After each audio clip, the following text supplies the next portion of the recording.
हरि ओम. गुरुवर्य योगदास श्री जय गणेश जोशी यांना नमस्कार.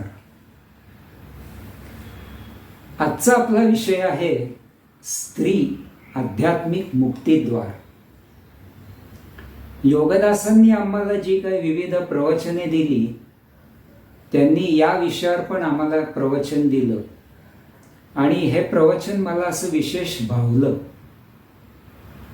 कारण स्त्रियांमध्ये पुरुषांपेक्षा असे काही विशेष गुण आहेत की त्यामुळे पुरुषांनी तिच्यापुढे नतमस्तक व्हावे. ती जरी ताकदीने कमी असली तरी तिच्यामध्ये प्रेम, वात्सल्य, ममता, संयम, त्याग, जन्मदाती, सखी असे काही व इतरही अनेक असे विशेष गुण आहेत की त्यामुळे तिचा आदर करावा आणि हे गुण आपल्यालाही मुक्तिप्रद घेऊन जाणारे आहेत. त्यातच नुकतेच आमच्या घरी आमच्या कन्येचे बाळंतपण झाले आणि त्यात मी प्रत्यक्ष अनुभूती घेतली की एखाद्या बाळाला जन्म देणं आणि त्याचं संगोपन करणं हे किती स्त्रीचं मोठं एक काम ती करत असते. बघूया स्त्री आध्यात्मिक मुक्तीद्वार.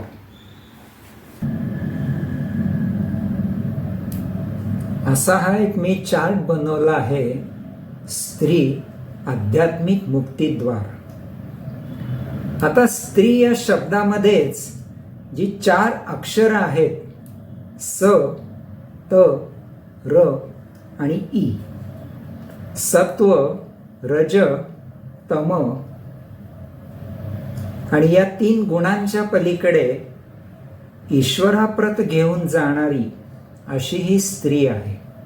आता सत्वगुण म्हणजे नेमकं काय, तर सत्वगुण म्हणजे समतोल आचरण, दयाळू, परोपकारी, श्रद्धाळू, धार्मिक वृत्ती.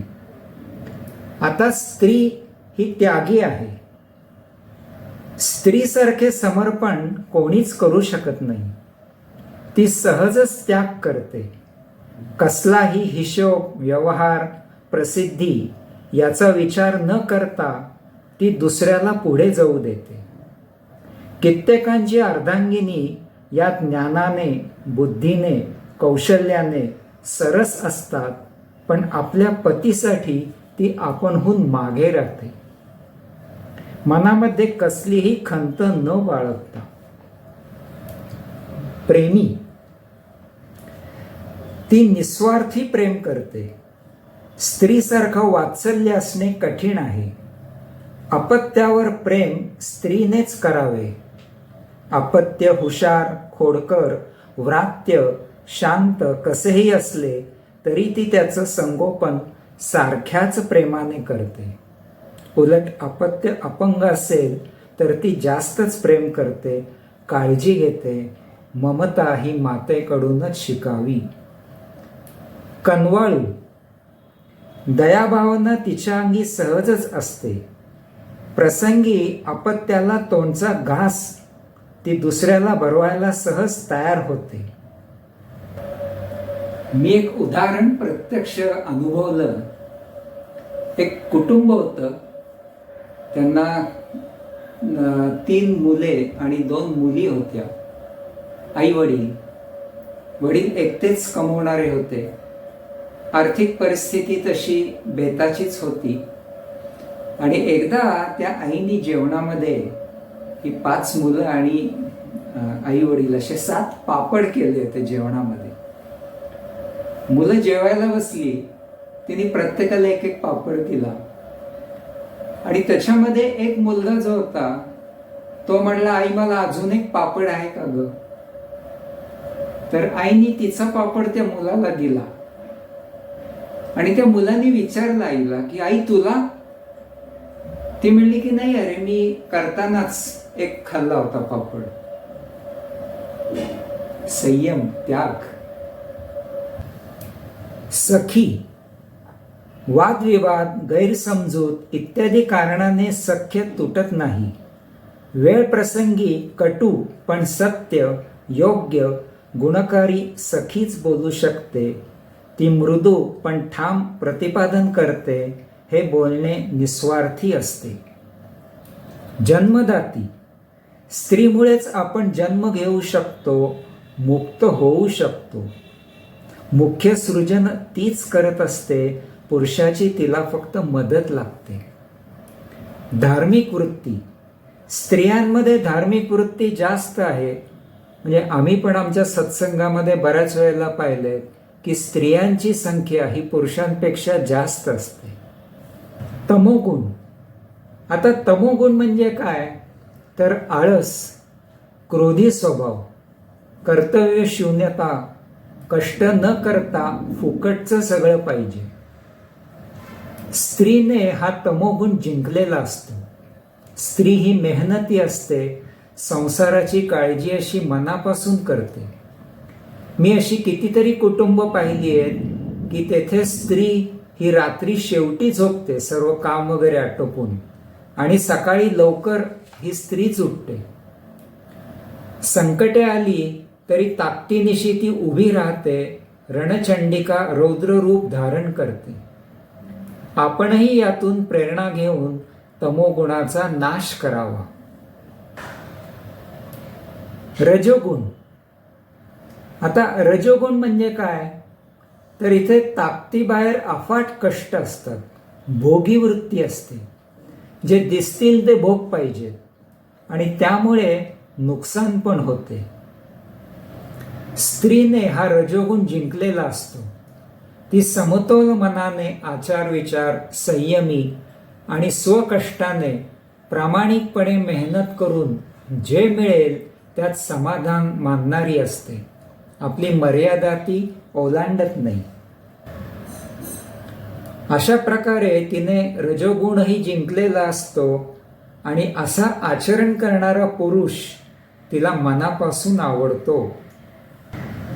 अशा प्रकारे स्त्रीने या 3 गुणांपलीकडे, आपणही याचा आदर्श घेऊन या 3 गुणांपलीकडे गुणातीत होऊन ईश्वराप्रत जाण्याचा मार्ग आपल्याला स्त्री दाखवते. स्त्री या 3 गुणांपलीकडे ईश्वराप्रत जाण्याचा मार्ग आपला सुकर करते. अशा स्त्रीच्या सहवासाने प्रेरणा घेऊन गुणातीत होऊन परमेश्वराचे अधिष्ठान ठेवावे. अशा प्रकारे स्त्रीच्या या गुणांचा आदर राखावा, तिचा अपमान करू नये. स्त्रीमुळेच आपण जन्म घेऊ शकतो, मुक्त होऊ शकतो. स्त्री ही क्षणाची पत्नी असते तर अनंत काळची माता असते. जन्म देणं सोपं आहे, पण त्यानंतर त्या जीवाचा दीर्घकाळ सांभाळ करणं हे महत्वाचे आहे. जीवाचे पालन पोषण ती निस्वार्थीपणे करते. मूल मोठे झाल्यावर कदाचित ते आईला विचारणार पण नाही, पण आईची प्रीती वात्सल्य काही कमी होत नाही. घरातील लहान मोठे, खुद्द पतीचा पण सांभाळ ती माता होऊन करते. संपूर्ण घराला स्त्रीचा आधार असतो. स्त्री ही अधिमाया, आदिशक्ती आहे. दुर्गाष्टमीची पूजा ही स्त्रीचीच पूजा आहे. माया ब्रह्मातूनच निर्माण झाली. ही अधिमाया, आदिशक्ती आहे. हिच्यामुळे जीवाचा एकटेपणा नाहीसा झाला आणि त्यामुळे जिणे आनंदी झाले. अशी स्त्री आपली सेवा करते हे आपले भाग्य समजावे, त्याचा आनंद घ्यावा, स्त्रीचं महत्त्व ओळखावं. स्त्रीमध्ये शारीरिक ताकद जरी कमी असली तरी पुरुषापेक्षा कितीतरी पट ऊर्जा तिच्यात जास्त असते. ती ऊर्जा जर चेतावली, भडकली तर तिला आटोक्यात आणणे अशक्य होते. त्याचा परिणाम म्हणजे विनाश अटळ असतो. ती शांत आहे तोपर्यंतच ठीक आहे. द्रौपदीचे केलेले वस्त्रहरण कौरवांच्या विनाशाला कारणीभूत झाले. सीता मैयाचे अपहरण थोर रावणाच्या विनाशाला कारणीभूत झाले. यास्तव लक्षात ठेवावे की स्त्री सुखी तर घर सुखी. म्हणून घरच्या लक्ष्मीचा, स्त्रीचा आदर ठेवावा, यातच आनंदी जीवन आहे. स्त्रीचा अपमान म्हणजे पापास कारण. काही वेळेला पुरुषप्रधान संस्कृतीमुळे स्त्रीला दुय्यम लेखले गेले. स्त्री म्हणजे अध्यात्मामधील अडथळा असे सांगितले गेले. स्त्रीचा सहवासही नको असे सांगितले गेले. खरं तर चूक आपली असते. आपला विवेक संयम तारतम्य नसते. आणि त्यातही सतीसारखी ही प्रथा तर अंगावर काटा आणते. खरं तर स्त्री ही भगवंताला जास्त जवळ आहे पुरुषांपेक्षा.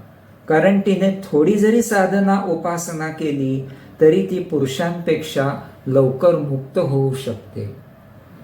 यास्तव घरच्या स्त्रीचा आदर ठेवावा. हरिओम.